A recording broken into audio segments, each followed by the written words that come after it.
Hello everyone. तो हम लोग पॉलिटी में कल 9वां वीडियो पढ़ लिए थे। आज हम लोग 10वां वीडियो पढ़ेंगे। सो गेट स्टार्ट द वीडियो।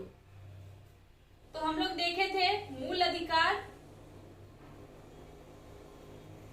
मूल अधिकार में 12 से 35 में कल हम लोग 28 आर्टिकल तक पढ़ लिए थे। आर्टिकल 28 तक पढ़ लिए थे। आज आगे पढ़ेंगे, लेकिन आगे पढ़ने से पहले पीछे वाला एक बार रिकॉल करते हैं। तो हम लोग देखे थे 12 में परिभाषा 13 में अल्पीकरण 14 में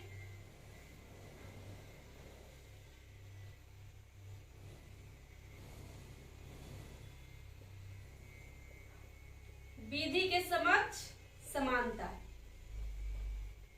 15 में जाति, धर्म, लिंग, जन, स्थान पर भेदभाव नहीं कर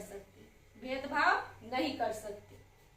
16 में लोक नियोजन की समानता,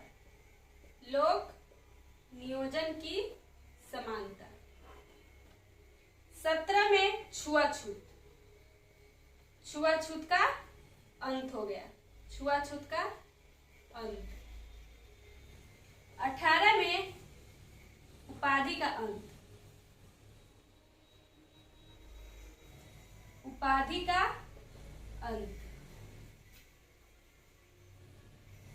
19 में संविधान का रीढ़ कहते हैं। 19 को संविधान का रीढ़ कहते हैं।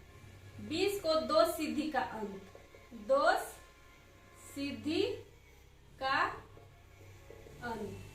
21 में प्राण एवं दैहिक स्वतंत्रता, 22 में गिरफ्तारी से संरक्षण,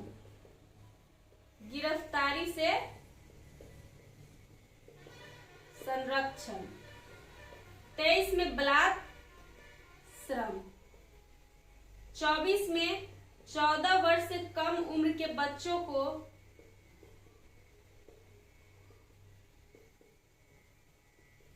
खतरनाक काम में नहीं लगा सकती, काम नहीं करवा सकती। 25 में अंतःकरण की स्वतंत्रता,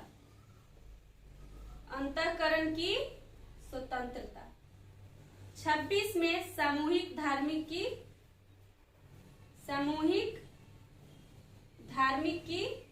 स्वतंत्रता,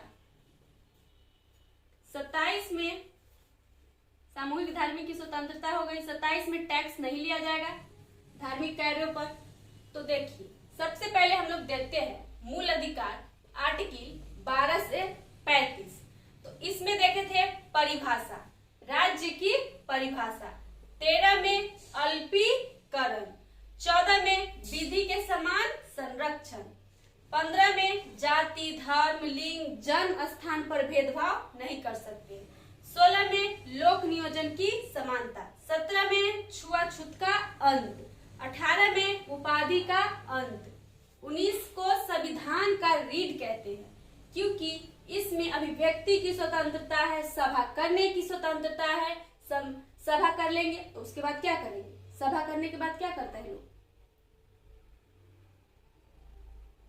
संगठन बनाएंगे, उसके बाद चारों तरफ घूमेंगे, उसके बाद कहीं पे निवास करेंगे, उसके बाद जहां मन होगा वहां रहेंगे, उसके बाद संपत्ति खरीदेंगे। सब इसीलिए 19 को कहते हैं संविधान की रीढ़। 20 में है दोष सिद्धि का अंत, मतलब वारंट अगर कोई हमें गिरफ्तार करने आता है तो उसे प्रूफ दिखाना होगा कि वो किस आधार पे हमें अरेस्ट कर रहा है। 21 में प्राण एवं दैहिक स्वतंत्रता, हम आत्महत्या नहीं कर सकते हैं। हमारी निजता का अधिकार भी 21 देता है। हमारी प्राइवेसी को हमसे कोई नहीं छीन सकता है, नहीं कोई चेक कर सकता है।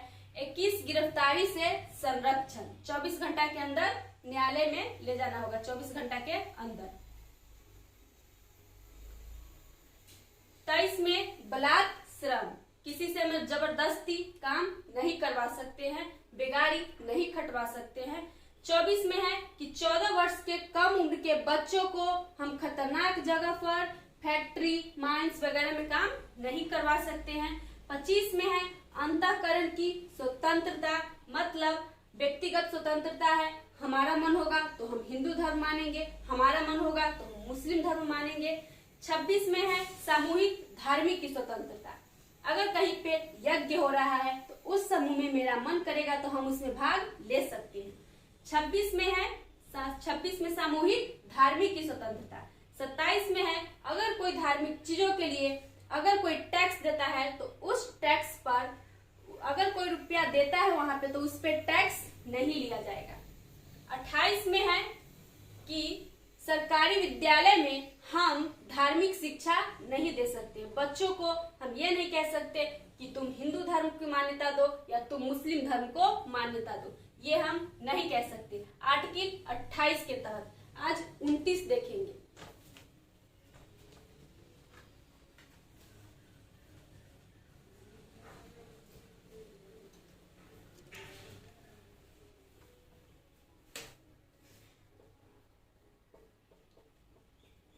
आर्टिकल 29 में है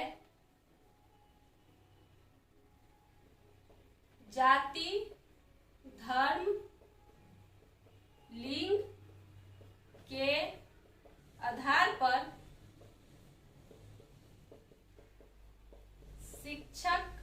शिक्षण संस्थान में रोक नहीं लगा सकते।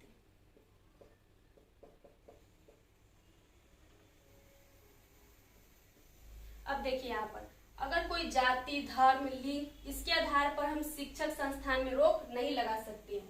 अल्पसंख्यक की बात की गई है। अगर जिसकी संख्या कम है, अगर वह सरकारी विद्यालय में हिंदू मुस्लिम लोग अगर मान लीजिए आता है हिंदू के विद्यालय में पढ़ने, तो हम उस पर पाबंदी नहीं लगा सकते हैं, उसे उस स्कूल में प्रवेश करने से नहीं रोक सकते हैं। इसकी चर्चा आर्टिकल 19 कहता है कि हम किसी भी जाति, धर्म, लिंग के स्थान पर हम स्कूल में ये नहीं कह सकते कि तुम मुस्लिम हो तो मेरे स्कूल में नहीं पढ़ सकते, इसकी पाबंदी नहीं लगा सकते। आर्टिकल 19 कहती है। 30 कहता है अगर दूसरे कास्ट को हमारे स्कूल में पढ़ने से प्रॉब्लम है तो वो अपना एक अलग संस्थान खोल सकता है। अगर उसे हमारे विद्यालय में पढ़ने में प्रॉब्लम हो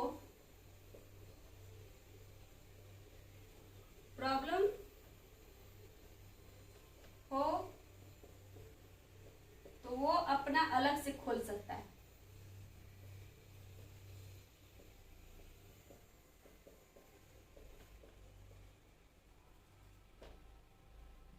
अगर हिंदू के विद्यालय में मान लीजिए अगर कोई हिंदू है और मुस्लिम उसमें एडजस्ट नहीं कर पा रहा है, उसमें उसे दिक्कत हो रही है, तो वो अपना अलग से विद्यालय खोल सकता है। उसकी परमिशन हमें आर्टिकल 21 देता है।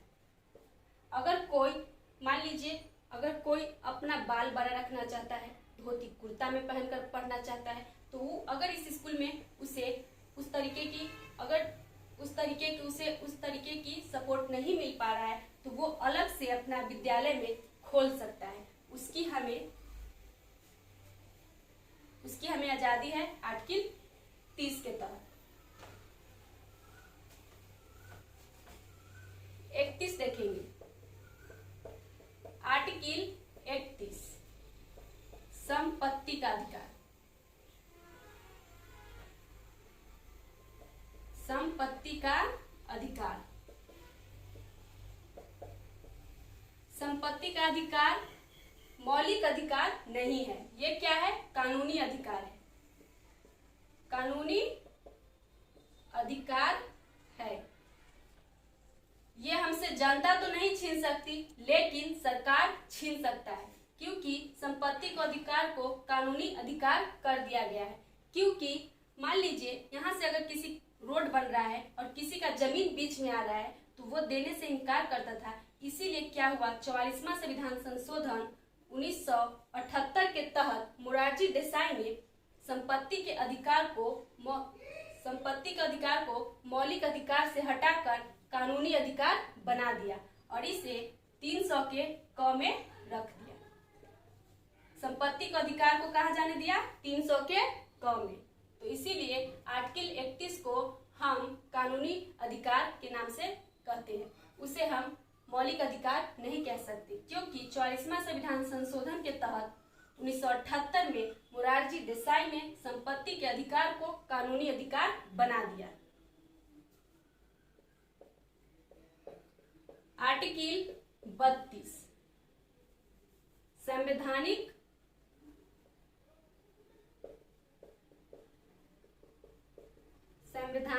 उपचार। आर्टिकल 32 को हम संविधान का आत्मा कहते हैं। बाबा साहब भीमराव अम्बेडकर ने आर्टिकल 32 को संविधान का आत्मा कहा है, क्योंकि कहीं पर हमें कोई भी कोर्ट अगर हमें अगर उसका प्रॉब्लम क्रिएट जो होता है उसका सॉल्यूशन नहीं करता है, तो हम डायरेक्ट सुप्रीम कोर्ट में जा सकते हैं। उस पर हम सुप्रीम कोर्ट में जाने के बाद हमें न्याय मिल जाता है। इसीलिए आर्टिकल 32 को संविधान का आत्मा कहते हैं। इसमें 5 तरह की रीट जारी किया गया है, उसको हम कल पढ़ेंगे।